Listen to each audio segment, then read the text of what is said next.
Dans le cadre des Journées nationales du patrimoine, un rendez-vous pour donner plus de voix au vivre ensemble et à la cohésion sociale au Mali.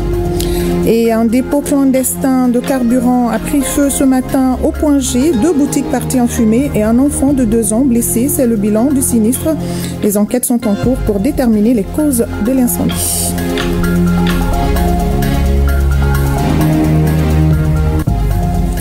Voilà pour le sommaire, le développement incessamment. Mesdames, Messieurs, bonsoir et merci de votre fidélité à ORTM 1. Je le disais en titre, la facilitation de l'accès au financement immobilier est l'une des recommandations issues des travaux de la 8e édition du Salon de l'Habitat de Bamako qui ont pris fin cet après-midi au CICB. Pendant 3 jours, les participants venus de la sous-région et du Mali ont débattu des thématiques liées à la résilience face aux crises urbaines. Le reportage de Youssouf Diakité et Gaussou Ashtouri. La résilience face aux crises urbaines, c'est cette thématique qui a été débattue tout au long pendant les 3 jours du Salon de l'Habitat de Bamako, Sahaba 2025. L'une des préoccupations majeures du secteur de l'immobilier, c'est la problématique du financement. C'est pourquoi l'essentiel des recommandations est allé dans ce sens. Il y a aussi la question centrale du financement. Les banques ne disposent pas de ressources longues. Donc il faut voir dans quelle mesure on peut trouver des ressources longues et que l'État crée les conditions et que les promoteurs immobiliers soient là pour pouvoir sortir des projets innovants, mais surtout pérennes. Cette 8e édition du Sahaba a vu la participation d'une dizaine de pays de la sous-région, bien sûr plus le Mali, où les exposants apprécient l'initiative à sa juste valeur. Le Sahaba permet aux sociétés immobilières de présenter les nouveaux produits qu'ils ont élaborés au cours de l'année. Une très belle initiative, une très belle idée qui permet à nous, les acteurs aujourd'hui de l'habitat, de pouvoir exposer nos compétences, nos différents produits qu'on propose pour une meilleure accessibilité au logement et à l'habitat. L'une des préoccupations majeures du secteur de l'immobilier reste la question d'accès aux matériaux de construction. On a eu des retombées, on a eu des partenariats, à court des propositions de partenariats à court et long terme. Voilà, vu que nous, c'est des financements, les Maliens de la diaspora achètent les terrains ou construisent leur maison avec nous. Nous avons bénéficié des avantages de l'État du Mali, qui nous a donné, comme on appelle, des avantages, des exonérations, pour nous permettre, comme on appelle, alors de satisfaire le Malien lambda. C'est une opportunité pour tout le monde. Ce salon est fait pour que tous les intervenants dans le bâtiment, que ce soit les architectes, les ingénieurs, les fabricants des matériaux et les constructeurs eux-mêmes, puissent interagir et trouver une solution pour tous les Maliens. L'une des missions phares du ministère de l'Urbanisme, c'est la mise en œuvre des politiques d'urbanisme réglementaire et le contrôle du respect des lois et règlements en matière de construction et d'habitat. Permettez-moi avant tout de féliciter chaleureusement l'ensemble des participants, les conférenciers, les exposants, les partenaires techniques et financiers ainsi que les visiteurs pour la qualité de leur engagement et leur contribution à la réussite éclatante de cette édition. Le thème de cette année a mis en lumière un enjeu crucial pour nos villes. Comment renforcer leur capacité à faire face et à s'adapter aux multiples crises, qu'elles soient environnementales, économiques, sociales, sanitaires ou sécuritaires. L'association des promoteurs immobiliers du Mali, initiatrice du salon, faut-il le rappeler, milite quotidiennement pour l'amélioration et la performance du secteur immobilier au Mali. Et stop pour ce communiqué de l'état-major général des armées qui informe l'opinion que les frappes aériennes dans le secteur d'Inaraban, région de Ménaka, du 8 octobre 2025, ayant fait l'objet du communiqué du 9 octobre 2025, ont été menées avec un remarquable succès et une grande précision. Les renseignements, la préparation minutieuse et la planification coordonnée de la force unifiée de l'AIS ont permis de neutraliser d'influents chefs terroristes, auteurs de plusieurs exactions contre les populations, des attaques et prises d'otages dans l'espace AIS. Les premières évaluations confirment la neutralisation de Boubacar, alias Boubacar Demougui, et de plusieurs cadres de l'État islamique dans le Grand Sahara. Ismaël Ould Habib Ould Shoaib et Ahmed Ould Alouane Ould Shoaib, 2 responsables terroristes influents, ont été neutralisés dans les frappes coordonnées des forces de l'AIS. L'état-major général des armées félicite félicite et magnifie ces actions coordonnées et réussies des forces de l'AES. L'état-major général des armées rassure que la recherche et la neutralisation coordonnée des terroristes continuent. Célébration de la journée mondiale de la santé mentale, une journée mise à profit pour sensibiliser sur les problèmes de la santé mentale et promouvoir les efforts visant à soutenir les personnes concernées qui sont très souvent stigmatisées. Notre pays a célébré ce 10 octobre sous le thème « Accès aux services de santé mentale en cas de catastrophe et les situations d'urgence ». Selon une étude au Mali, les troubles dépressifs ont une prévalence de 3,6% compte rendu à Ouatraoré. Fatim Pamatek, ancienne pensionnaire du CHU du Pongé, qui nous raconte son vécu. Un récit qui sonne comme une sensibilisation sur le bien-être mental. En 2010, j'ai été internée à l'hôpital du Pongé depuis 2010. Je souffrais de maladies mentales et j'ai mis du temps à guérir. J'exhorte les autorités et toutes les bonnes volontés à appuyer cette structure dans la prise en charge des malades mentaux. Notre pays dispose d'atouts significatifs qui méritent d'être soulignés. L'existence de filières de formation spécialisées pour les médecins psychiatres, les infirmiers en santé mentale et les travailleurs sociaux.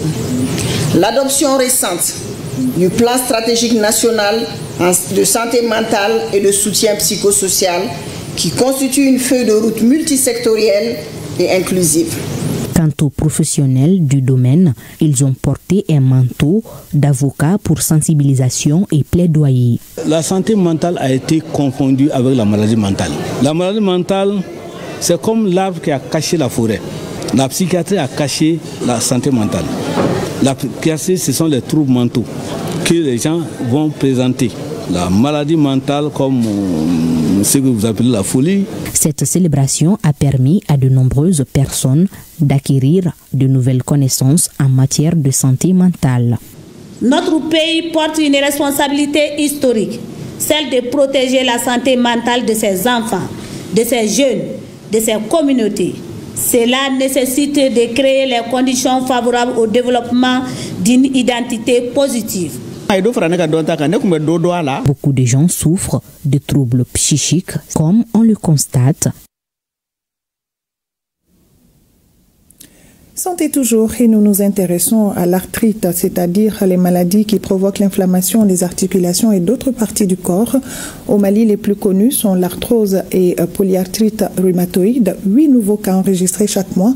La journée mondiale de l'arthrite est célébrée chaque 12 octobre afin de faire connaître ces inflammations. Compte rendu, Barakissa Ouattara et Abdul Salam Bambara. Une douleur d'intensité variable au niveau d'une ou plusieurs articulations, avec parfois une rougeur ou une enflure, une limitation de la capacité de mouvement ou une raideur matinale autour de l'articulation. Les symptômes de l'arthrite varient d'une personne à une autre. Les causes, elles peuvent être par usure, c'est ce qu'on appelle le rhumatisme de la personne âgée, l'arthrose que tout le monde connaît, que nous avons commémoré le 17 septembre. Ça peut être d'origine infectieuse, des microbes. Ça peut être de façon beaucoup plus fréquente et réellement le thème a été recentré autour de ces maladies plus ou moins orphelines, qu'on appelle les maladies auto-immunes, où on ne sait pas pourquoi. L'organisme est déréglé, il s'attaque à lui-même. Et on dit qu'on s'immunise contre soi, d'où le terme d'auto-immunité. Et la polyarthrite rhumatoïde qui est une maladie féminine, et ces maladies auto-immunes sont essentiellement féminines. L'arthrite est un nom générique sous lequel se regroupent toutes les affections inflammatoires qui atteignent les articulations. Elle touche aussi bien les adultes que les jeunes. Au Mali, on le disait, la plus fréquente et la plus prépondérante, c'est l'arthrose qui est associée à chacune de ces causes. Les traitements, il y en a, sauf que nous sommes un tout petit peu désarmés. Déjà, avant de traiter, il faut diagnostiquer.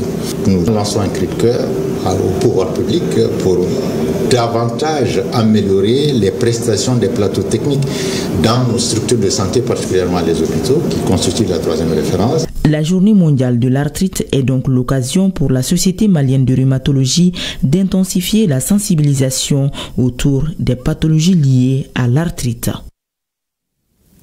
Takeover ou prise de pouvoir à plan Mali international, juste le temps de la célébration de la Journée internationale de la fille. À cet effet, le directeur pays de plan Mali international a cédé sa place à Djaminatou Kanouté, membre de l'association Citoyenneté L. Cette dernière a eu la lourde responsabilité d'assurer le poste de directeur pays de l'ONG plan Mali international toute une journée, occasion donc pour le nouveau chef de présenter des statistiques sur le nombre de jeunes filles qui se marient avant 18 ans au Mali. Djaminatou Kanouté d'inviter l'organisation à s'engager davantage pour mettre fin à cette pratique. Aminata Brahima Ouedraogo et Julie Traoré ont suivi la nouvelle directrice suivante.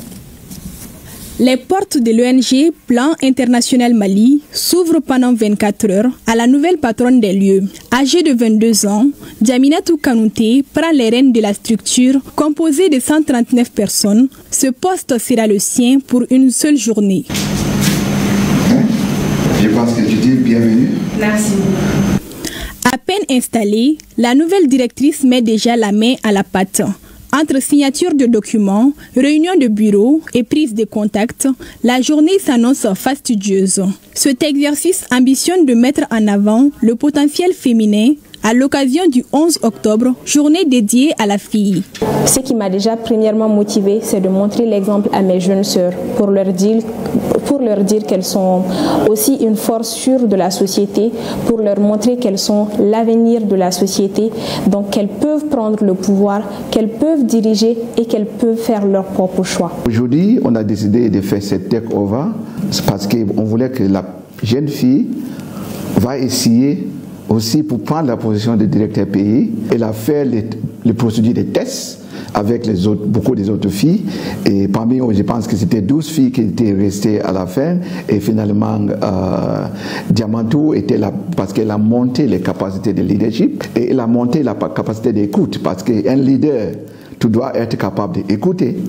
Cinquième à se prêter à cet exercice, Djaminatou Kanouté laisse une empreinte au sein de l'ONG Plan International Mali avec des recommandations à l'appui, devenant ainsi le symbole de la bravoure de toute une génération de jeunes filles qui s'affirment.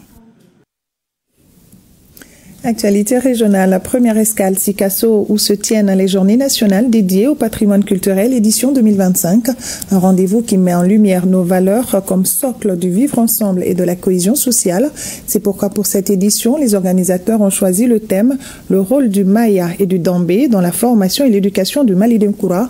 Les temps forts avec Moussokoro Sérémé et Taïrou Konaté. La perte de l'autorité parentale, l'effritement des repères moraux et le recul du sens du vivre ensemble sont autant de fractures silencieuses qui interrogent notre époque. D'où l'urgence de raviver les flammes du Maya et du Dambé, des valeurs cardinales qui doivent éduquer et former le Malien nouveau. Voilà tout le sens des Journées nationales du patrimoine culturel, édition 2025. Le président aime dire, je le cite, il ne saurait avoir un développement durable et harmonieux sans une prise en compte effective de nos valeurs, de notre culture fondamentale, de nos terroirs, de notre société. Nous avons besoin vraiment de ces mayas, de ces dambés dans notre vie de tous les jours. Et je souhaiterais demander à M. le ministre qu'on puisse introduire dans le programme du système éducatif Maya et Dambé et qu'on puisse enseigner dans tous les établissements scolaires. Ces espaces de réflexion et d'échange intergénérationnel sont couplés à une causerie débat sur le thème « La musique, mode de transmission des valeurs » et un vernissage de l'exposition d'art sur les merveilles de Sikasso au musée régional. Une immersion dans la mémoire vivante du royaume sénoufo du Kénédougou, dans un centre de préservation et de conservation de plus de 130 objets ancestraux. J'ai fait une petite enquête sur 10 personnes. Tu vas trouver qu'il n'y en a que 2 seulement qui savent qu'il y a un musée régional à Sikasso. La symbolique, elle est très forte parce qu'aujourd'hui, nous sommes là pour célébrer notre patrimoine commun, notre tradition et nos valeurs ancestrales. Cette exposition concerne l'ensemble du Mali. Il convient de souligner que les Journées nationales du patrimoine culturel se tiennent en marge des activités du Festival international Triangle du Balafon. Fin de la formation des formateurs sur la prévention et la gestion des conflits. Ça se passe à Bamako. 20 jeunes membres du Conseil national de la jeunesse, CNJ, ont reçu leur attestation pour devenir des relais essentiels pour la paix. Compte rendu, Mohamed Sankari.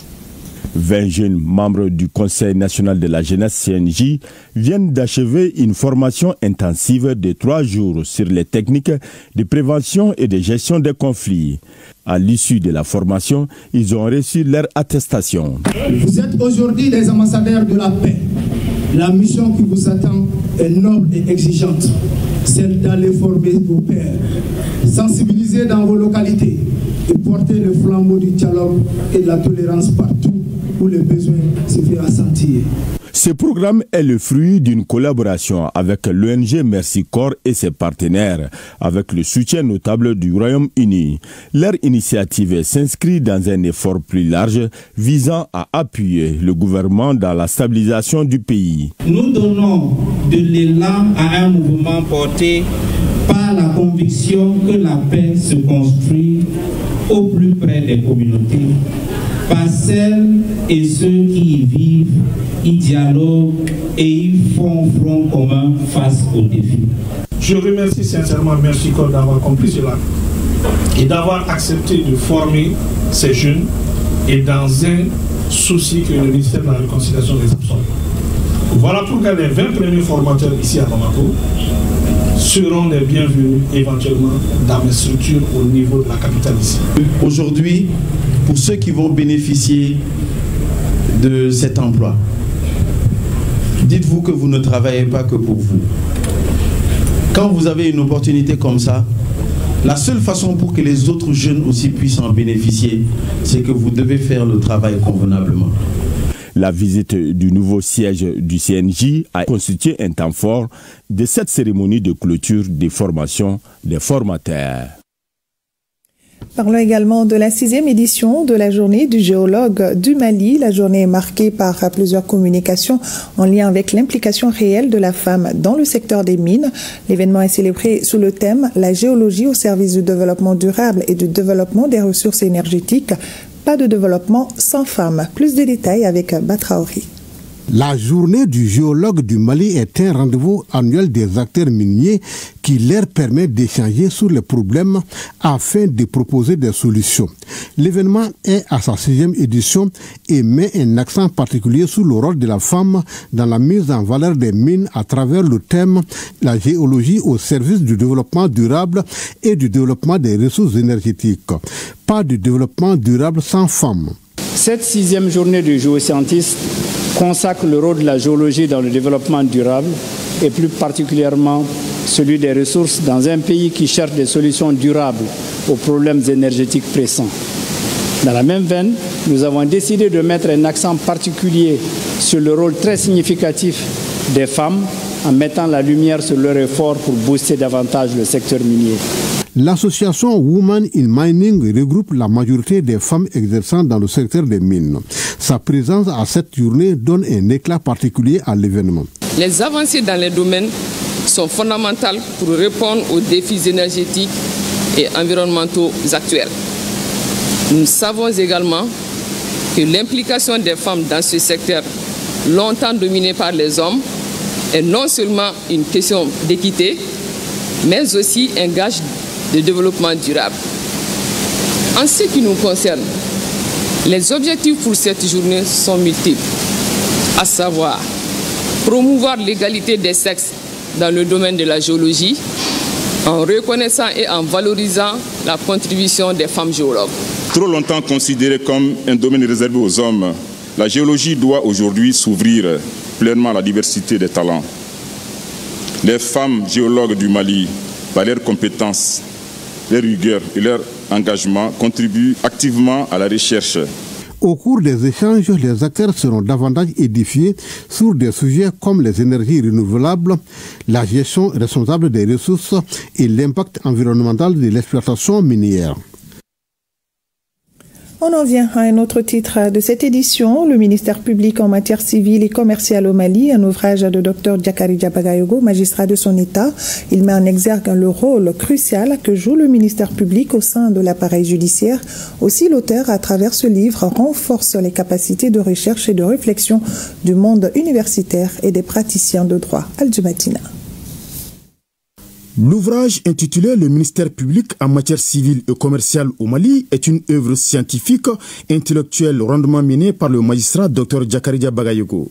Ainsi, la cérémonie de présentation et de dédicace de l'ouvrage se veut un moment de consécration d'un travail de recherche, de persévérance, voire la matérialisation d'une pensée et l'expression d'une vision. L'œuvre qui est magnifiée à travers ces rassemblements n'est pas un simple livre.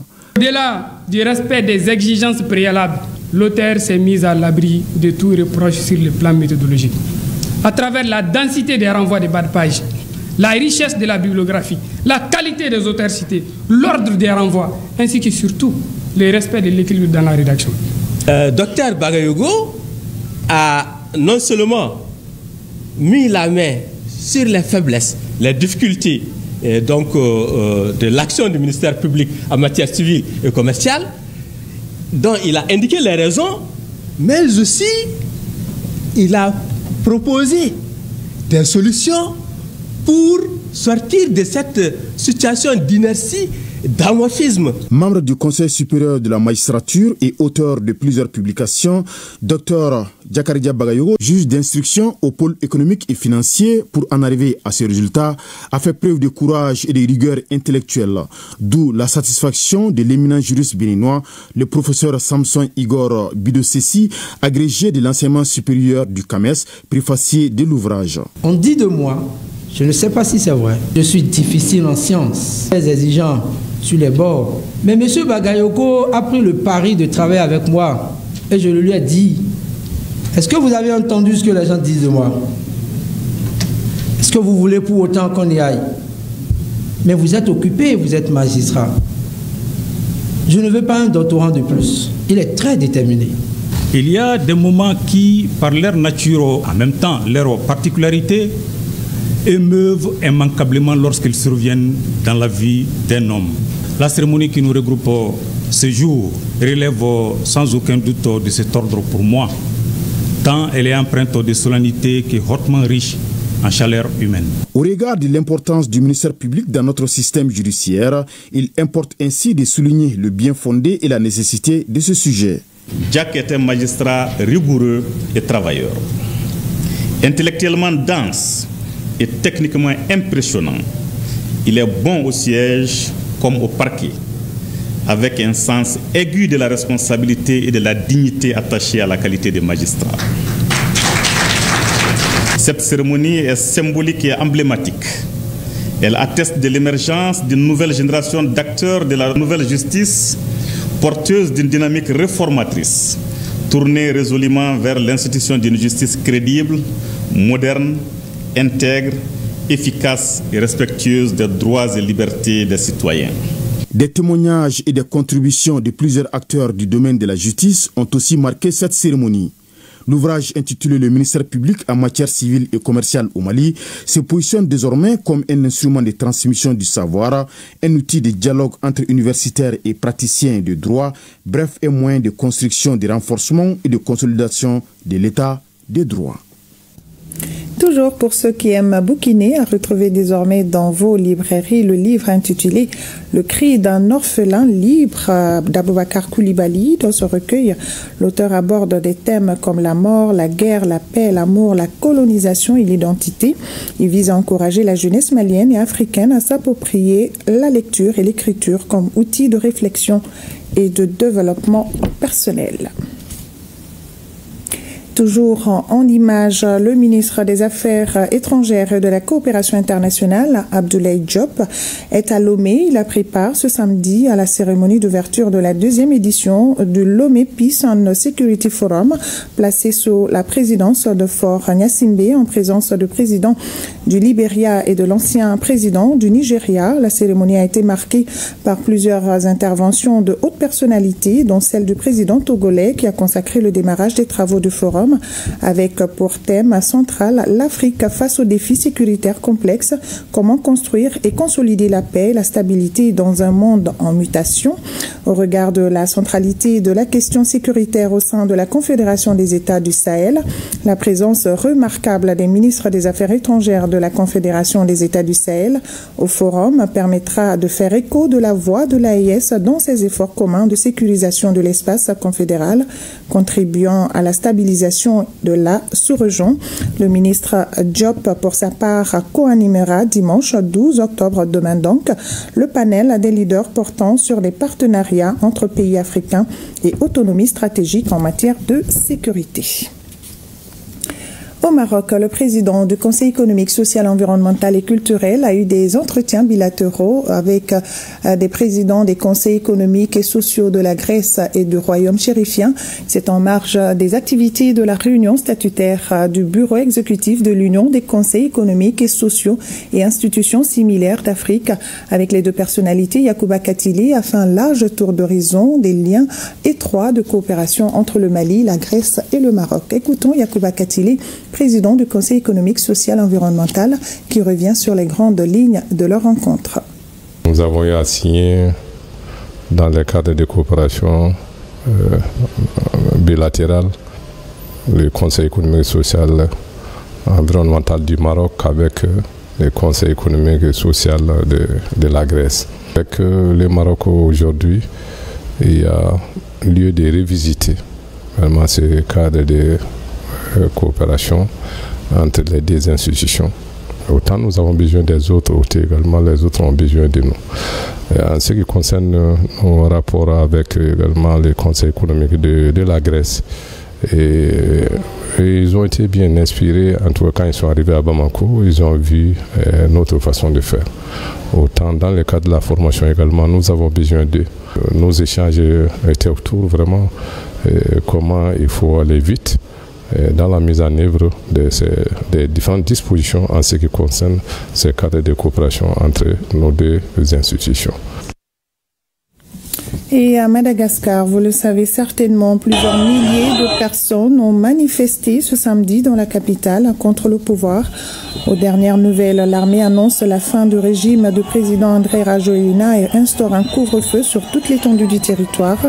Le chef de la junte, le colonel Michel Andréarinina, entouré de certains officiers supérieurs de l'armée malgache, a fait l'annonce. Pour rappel, André Rajoelina a dirigé la transition dans son pays de 2009 à 2024 avant d'être élu président de la République en 2019.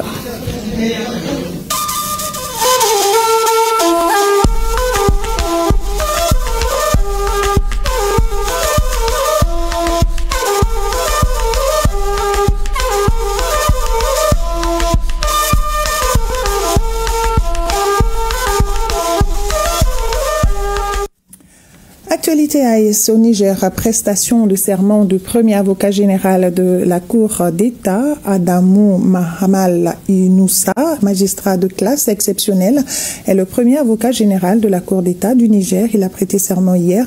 Ce grand commis de l'État nigérien a occupé de hautes fonctions. Il a notamment été procureur général de la Cour d'appel de son pays. Il a pour mission de veiller au respect des lois de son pays et de préserver les intérêts de la société. La cérémonie de prestation de serment s'est déroulée en présence de notre confrère de la télévision nigérienne, Amatou Toudjani. De bien et fidèlement remplir la fonction dont je suis investi, de l'exercer en toute impartialité dans le respect des lois et règlements en vigueur et de me conduire en tout comme un digne et loyal magistrat. Monsieur Adamou Malin Inoussa. C'est en ces termes qu'Adamou Malin Inoussa, magistrat des grades exceptionnels 3e échelon, nommé premier avocat général près la Cour d'État par décret du 22 septembre 2025, a officiellement prêté serment ce vendredi. Le premier avocat général près la Cour d'État, ainsi assermenté, a désormais la lourde tâche de représenter les intérêts de la société, de veiller au respect de la loi et de fournir une opinion indépendante sur les questions des droits soulevés devant la Cour en rendant des conclusions écrites pour aider la Cour à prendre ses décisions. Une noble et exaltante mission dont les récipiendaires disposent de tous les prérequis ainsi que l'expérience nécessaire pour l'accomplir, pour avoir occupé les fonctions de procureur général puis de président de la cour d'appel. L'armée burkinabé se renforce davantage avec la remise de ses matériels militaires au ministère de la Défense et des anciens combattants par le président du Faso, chef de l'État, le capitaine Ibrahim Traoré. Le chef suprême des armées poursuit ainsi sa stratégie d'équipement des forces armées de Burkina. Le point de la remise avec Amandine Lalsaka. J'y arrive.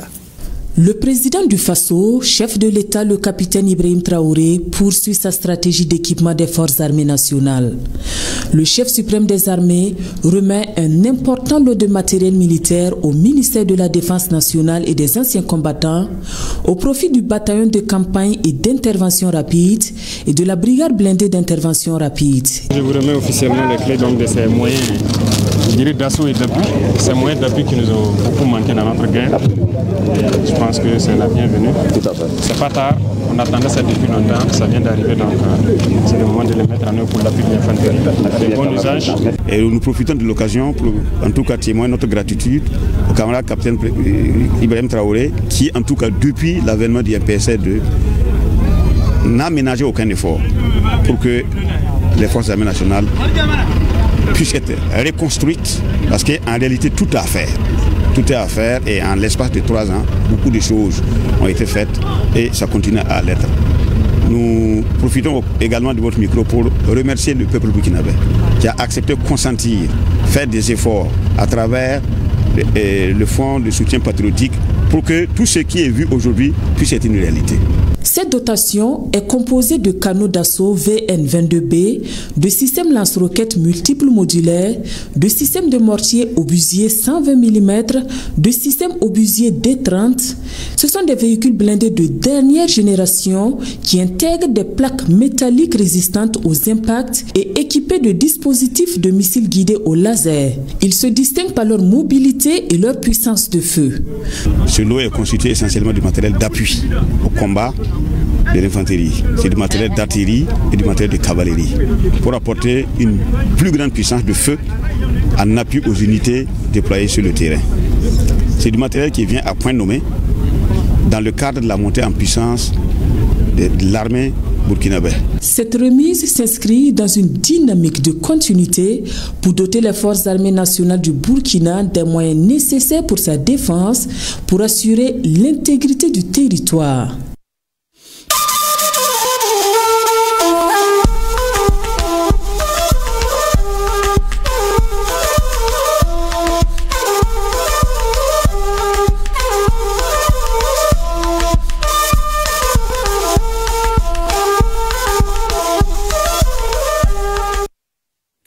Une de nos équipes de reportage est allée sur le terrain pour ce triste constat. Au point G, un dépôt clandestin de carburant s'est enflammé. 2 boutiques sont réduites en cendres et un enfant de 2 ans blessé. Ce matin, les habitants du quartier ont entendu une violente explosion suivie d'un incendie. Les causes de l'incendie ne sont pas encore déterminées, mais les enquêtes sont en cours. Moussa Kamara et Aruna Diara sont allés voir.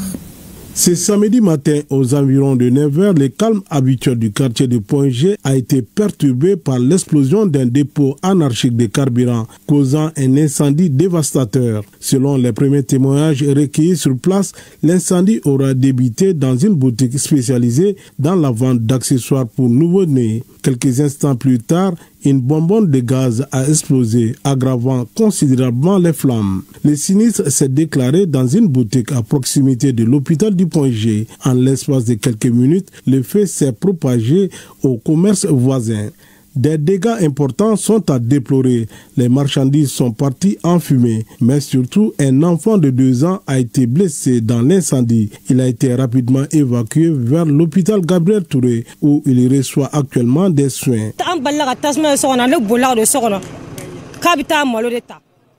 J'étais dehors quand j'ai aperçu l'incendie à l'intérieur de la boutique. Immédiatement, je me suis précipitée pour apporter secours à mon mari et à mon enfant. J'ai juste eu le temps de prendre l'enfant dans mes bras, mais il avait déjà été brûlé au bras et aux pieds. L'enfant, sa vie n'est pas du tout en danger.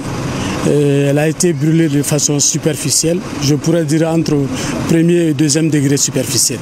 Donc il n'y a pas d'inquiétude par rapport à l'atteinte vitale de cet enfant. Sur place, les sapeurs-pompiers sont intervenus rapidement pour maîtriser les flammes. Ce matin, notre équipe a coïncidé avec un incendie.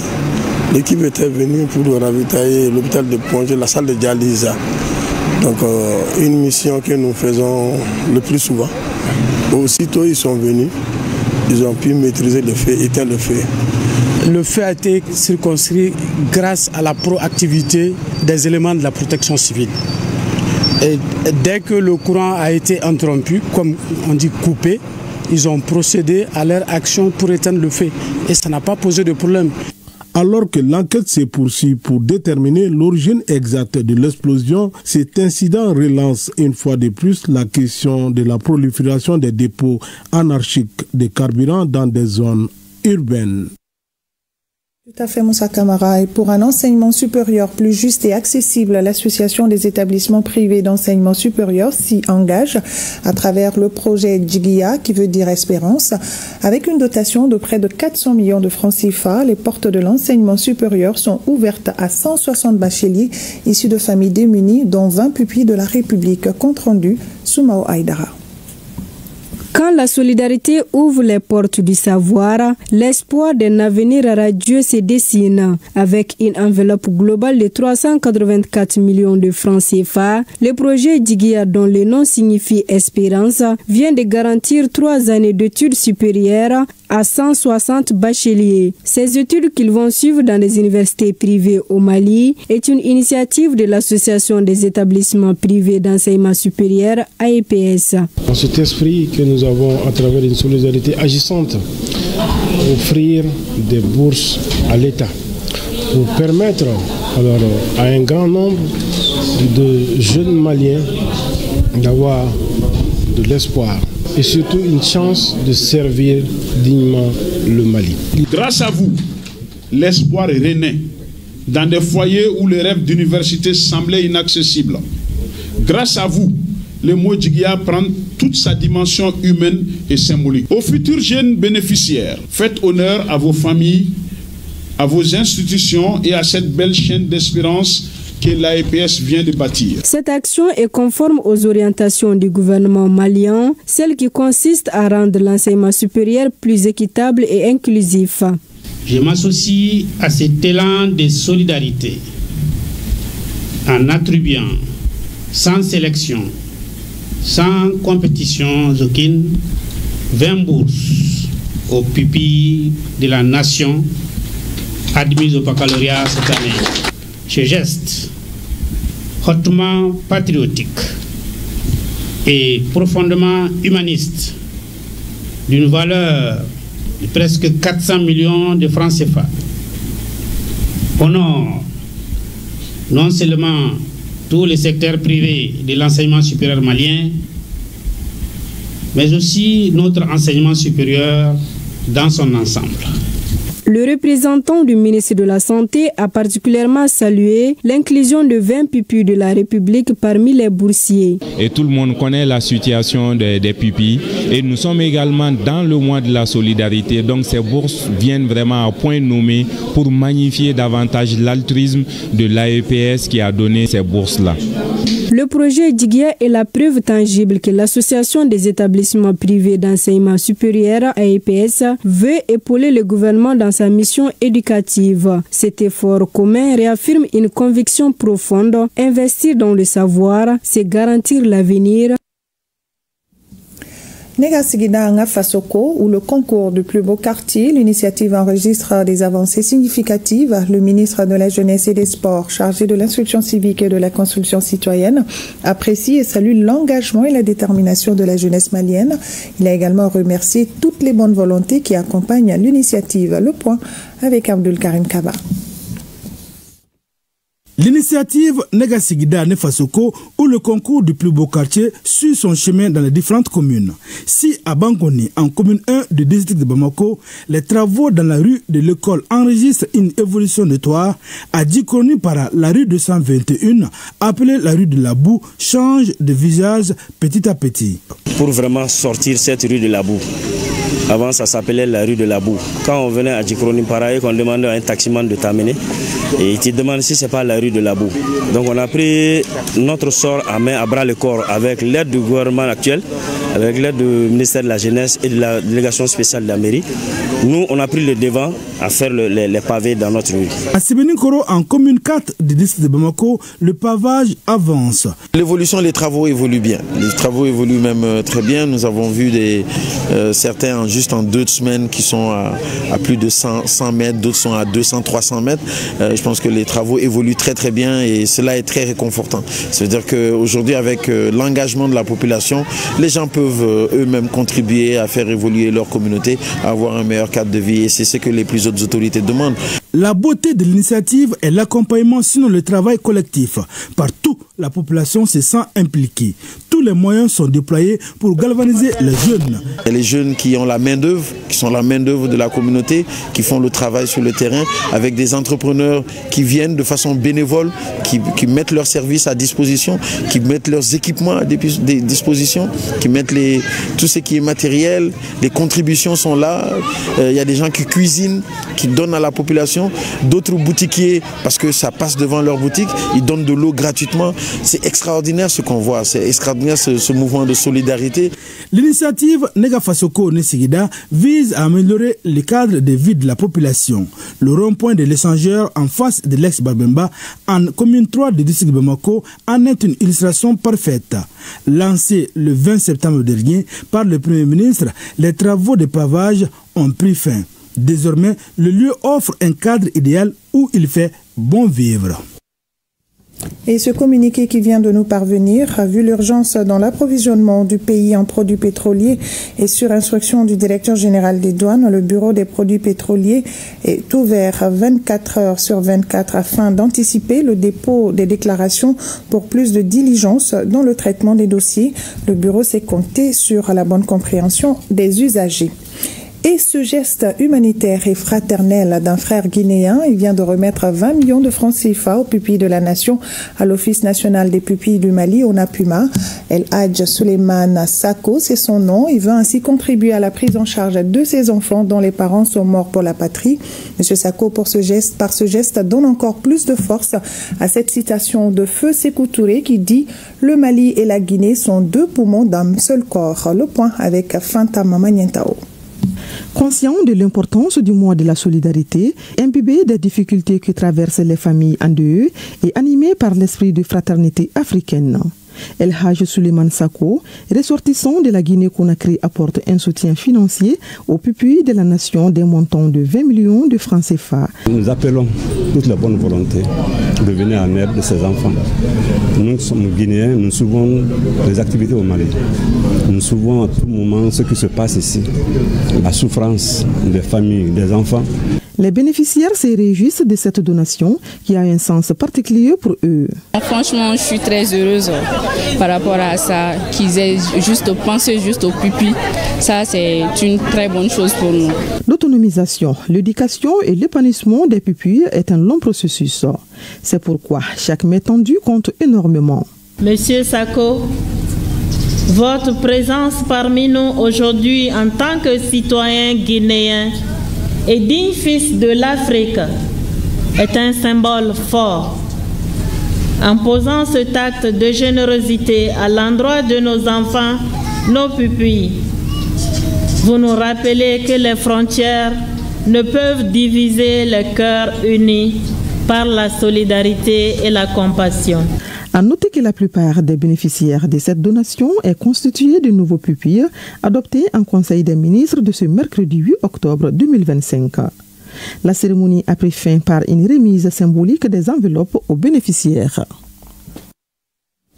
Retour à l'actualité régionale. À Gao, la campagne agricole 2025-2026 se poursuit normalement. C'est le constat fait par une mission régionale de supervision conduite par le directeur régional de l'agriculture de Gao dans le cercle de Sani Alibert. Occasion pour lui également d'échanger avec les producteurs. On en sait plus avec Adizatou Mohamed Maïga et Youssouf Samaki. Cette Cette mission régionale de supervision de la campagne agricole 2025-2026 dans le cercle de Soni Alibert, région de Gao, a pour but de venir constater l'évolution de la campagne et échanger avec les producteurs. La visite a conduit la délégation au périmètre irrigué du village de Forgo-Almata. Sur place, le constat est satisfaisant. Ici, nous sommes chez un producteur multiplicateur de semences du nom de Djibril Mohamed. Comme vous pouvez le constater pour une bienheureuse coïncidence, le riz est pratiquement arrivé à maturité. Il ne reste plus qu'à commencer la récolte. La campagne agricole 2025-2026 se poursuit normalement dans la région de Gao avec l'appui de l'État, l'accompagnement des partenaires techniques et financiers et l'engagement des producteurs. Le périmètre d'Almata est bâti sur une superficie de 533 hectares, dont les 30 à maîtrise totale, 500 hectares submersionnés contrôlés et 3 réservés pour le maraîchage. Il y avait des maladies, la présence des insectes, des sauterelles et autres, mais avec le temps, vraiment, les compétences mises en jeu et les techniques qu'on avait fait avec les partenaires, on a pu vraiment remédier à ces problèmes. Et là où on est aujourd'hui, vraiment, la situation est vraiment calme. Les producteurs de Gao ne manquent pas d'ingéniosité. L'utilisation du gaz butane comme alternative dans l'alimentation des groupes motopompes pour l'irrigation des parcelles agricoles fait son chemin. Nous travaillons au niveau du périmètre irrigué d'Almata. Dans l'ensemble, tout se passe bien ici. Bientôt, c'est la récolte. La mission régionale de supervision a pris fin par des prières et des bénédictions pour une bonne récolte et le retour de la stabilité au Mali. Et à 614 km de Gao, plus précisément à Tombouctou, se tient une conférence débat sur Djingaribert, 700 ans après, défis et perspectives, une initiative de l'association des ressortissants et sympathisants pour le développement du cercle de Tombouctou. Cette conférence marque le début des activités de la célébration des 700 ans de la grande mosquée Djingaribert, fondée par Mansa Moussa en 1325. Reportage, Saloum Konaté. 1325-2025, la mosquée de Djingaribert de Tombouctou a 700 ans. C'est pour jeter un regard rétrospectif sur ce joyau historique et culturel que l'association des ressortissants et sympathisants pour le développement du cercle de Tombouctou, avec l'accompagnement de l'UNESCO, a initié la présente conférence avec comme thème Djingaribert 700 ans après, défis et perspectives. Ce n'est pas seulement de célébrer une mosquée, mais aussi et surtout de manifester le savoir-faire d'une confrérie, celle des maçons, qui voit son travail reconnu et apprécié. Organiser un événement pour célébrer les 700 ans de la victoire des communautés sur le plan conservation, sur le plan gestion, dont l'UNESCO ne fait que se réjouir et vous encourager, vous féliciter. La mosquée de Djingaribert a été construite par l'empereur Kankou Moussa de son retour de pèlerinage à la Mecque en 1325. Pour les conférenciers du jour, le choix du thème n'est pas fortuit. C'est une prise de conscience, parce qu'un bâtiment en terre qui a résisté pendant 700 ans, vraiment il faut savoir le pourquoi et œuvrer pour que ça dure beaucoup plus. Le chef de l'exécutif régional invite l'ensemble de la population de Tombouctou à cet événement prévu ce week-end. Mes chers maçons, merci pour vos efforts. Vous contribuez à maintenir la tradition maçon à Tombouctou. Vous contribuez aussi à maintenir les différentes traditions. Nous sommes dans l'année de la culture.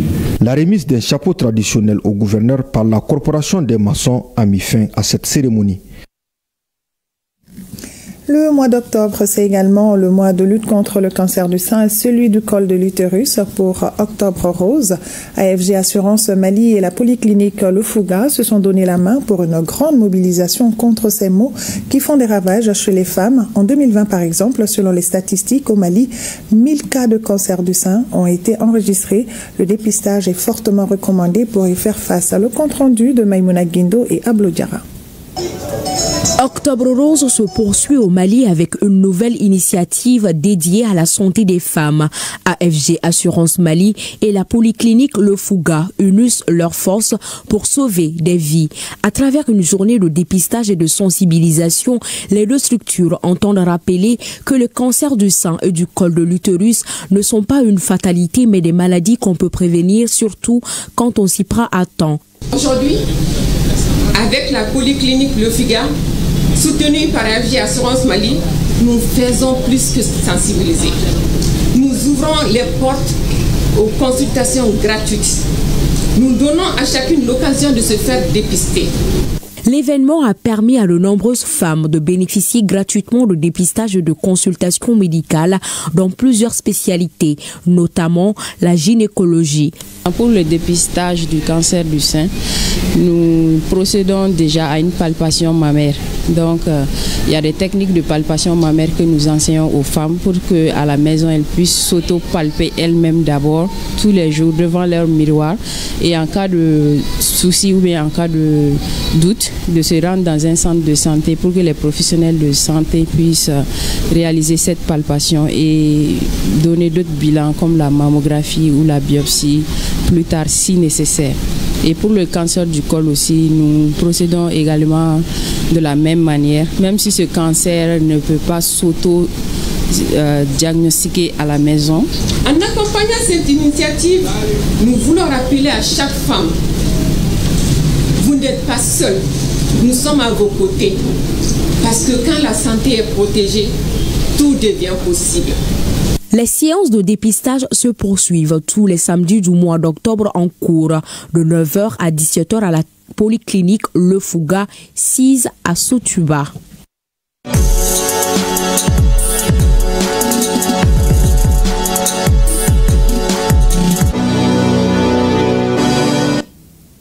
Plaisir d'accueillir Kodi Sibi sur ce plateau pour l'actualité sportive. Bonsoir Kodi. Bonsoir Karijatou, bonsoir à tous. Alors, football, le week-end est marqué par la 10e et dernière journée des éliminatoires de la Coupe du Monde 2026. Les Aigles du Mali reçoivent ce dimanche à Bamako l'équipe de Madagascar. Oui Karijatou, c'est une rencontre de formalité, on peut dire ça comme ça.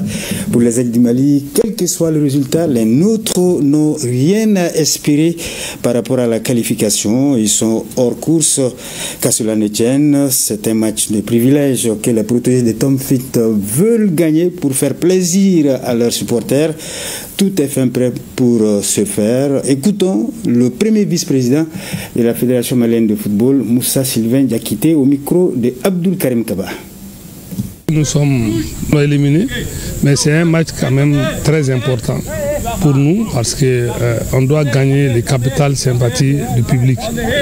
Et ça nous permet aussi de bien gérer l'équipe, de mettre vraiment que l'entraîneur ait ses éléments pour mieux préparer la CAN. La CAN, c'est dans 2 mois.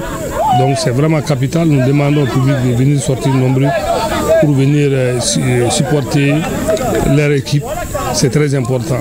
L'environnement, comme vous-même vous le constatez, c'est un bon enfant et l'entraîneur avec ses joueurs, les joueurs entre eux, tout se passe bien. Un mot par rapport à votre vision, par rapport à la campagne des éliminatoires mondiales. Bon, le bilan n'est pas bon parce qu'on n'est pas qualifié, ça c'est évident ça. Mais je pense qu'on a fait un faux départ. Quand vous capitalisez, c'est-à-dire que si on avait gagné tous nos matchs chez nous, c'est sûr qu'on allait être qualifié. Le football c'est comme ça. C'est comme ça, nous allons tirer toutes les leçons et se préparer.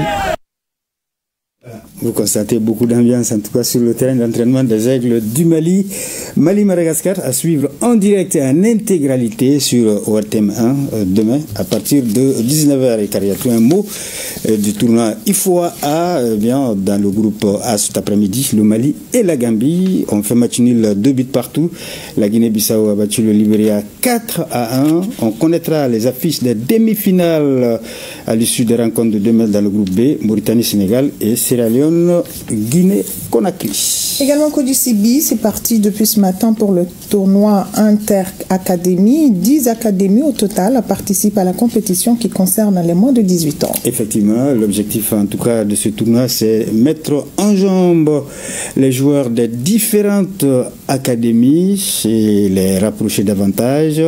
Pendant 5 mois, les fans auront droit à du beau football, puisqu'on sait jouer au bon football à cet âge-là. 5 rencontres est au programme aujourd'hui. Victoire de ABM Foot 6-2 devant Shérifla. Match nul 3 buts partout entre AFE et le CSB. Les Étoiles du Mandé ont battu ATS de Koro sur le score de 2-1. Derby Academy s'est imposé 1-0 devant Africa Foot. Vous voyez les résultats. Et enfin, Team BS a eu raison de Béton Armé sur le score de 3-1. Voilà les rencontres qui se sont disputées un peu partout à travers Bamako et ailleurs. Voilà ce tournoi donc qui va se dérouler jusqu'au mois de février 2026. Kariatou. Merci bien, Kodi Sibi. Vous serez là demain également. Inch'Allah. À demain. À demain. Page noire de cette édition. Décès hier vendredi de maître Hamidou Diabaté. Hamidou Diabaté, avocat et ancien ministre de la Justice. Les obsèques ont eu lieu cet après-midi en présence du ministre de la Justice, droits de l'homme, garde des Sceaux, des anciens premiers ministres, des anciens ministres et l'ordre des avocats du Mali. Le reportage de Alpha Maïga. C'est un hommage qui est ainsi rendu à Maître Hamidou Diabaté, décédé à l'âge de 74 ans. Premier acte, l'oraison funèbre par l'ordre des avocats. Un moment solennel et plein d'émotion. Chers confrères, les avocats décèlent en toi Prométhée, ces titans de la mythologie grecque, célèbres pour avoir volé le feu aux dieux pour le donner aux hommes. Deuxième acte, la prière mortuaire. Maître Hamidou Diabaté est conduit en sa dernière demeure au cimetière de Bako-Djikroni en commune 5 du district de Bamako où il repose pour l'éternité. Il avait la culture du résultat. Tout ce qu'il entreprenait, il le faisait jusqu'à atteindre ses objectifs. C'est lui qui a eu l'idée du Forum national sur la justice tenu à Bamako en mars 1999 et début avril 1999. Parce que lui, il montre le chemin, il montre l'exemple, il montre la voie. Voilà. Maître Diabaté, c'est l'exemplarité. Donc, c'est tout cela, c'est l'exemplarité. Il montre l'exemple, gouverné par l'exemple. L'exemple, c'est Hamidou Diabaté, et il faisait cela. Hamidou Diabaté, maître de la parole à double titre. Par héritage culturel, il portait en lui l'art oratoire des griots. Par vocation professionnelle, il fut avocat, magistrat et ministre de la Justice. Ce double ancrage fait de lui une figure exceptionnelle, un homme qui savait parler pour instruire, un homme qui savait convaincre, défendre et inspirer. Sa parole ne servait pas à flatter le pouvoir, mais à le questionner, à l'encadrer, à l'humaniser. Avant d'être le maître de la parole, c'est quelqu'un qui a brillé dans l'art de transmettre le savoir, un enseignant émérite. C'est un homme complet, un homme entier. Par le griot, ça vient de sa famille, ça c'est un. Bon, de deux encore, c'est quelqu'un qui, quand tu veux réconcilier les gens, il faut savoir parler comme, par exemple, ce sont les griots qui font ça en un mot. Il est bien placé pour faire ça aussi. S'agissant de la vie démocratique et son engagement politique, il faut retenir que Maître Hamidou Diabaté fut militant de la démocratie dès les années 1980. Engagé dans l'association des étudiants maliens en France aux côtés de Tcheblé Dramé et Kassoum Tapo. Acteur clé de la révolution démocratique malienne, membre de la conférence nationale ayant fondé la Troisième République et le multipartisme. Fondateur du Front pour la démocratie et la République, FDR, présent même dans les moments les plus sobres de la vie politique malienne. Je viens de perdre des amis successivement. Tcheblé Dramé, Hamidou Diabaté. Hamidou était un tout pour moi. Les deux là étaient tout pour moi. C'était mes amis, c'était mes frères, c'était mes complices. On faisait tout. Ce n'était pas seulement que la lutte qui nous a unis. On était même devenus une même famille. En ce qui concerne son engagement social, il faut retenir tout simplement que Maître Hamidou Diabaté est un homme dont la vie fut entièrement dédiée à la justice, à la démocratie, à la dignité humaine. Maître Hamidou Diabaté n'était pas seulement un juriste ou un homme politique, il était une conscience vivante de la République. Paix à son âme, amen. Et nous revenons sur ce communiqué vu l'urgence dans l'approvisionnement du pays en produits pétroliers et sur instruction du directeur général des douanes. Le bureau des produits pétroliers est ouvert 24 heures sur 24 afin d'anticiper le dépôt des déclarations pour plus de diligence dans le traitement des dossiers. Le bureau s'est compté sur la bonne compréhension des usagers. Fin de ce point de l'actualité. Le prochain, c'est à demain 13h avec Abdul Karim Kaba. Pour ma part, au plaisir de vous retrouver pour l'édition de 20h. Nos grands-pères disaient que la solidarité est la racine qui nourrit la vie collective. Quand chacun donne un peu, tout le monde reçoit beaucoup. Mois d'octobre, mois de la solidarité et de lutte contre l'exclusion. Pensons aux plus démunis. Bonne fin de soirée à tous.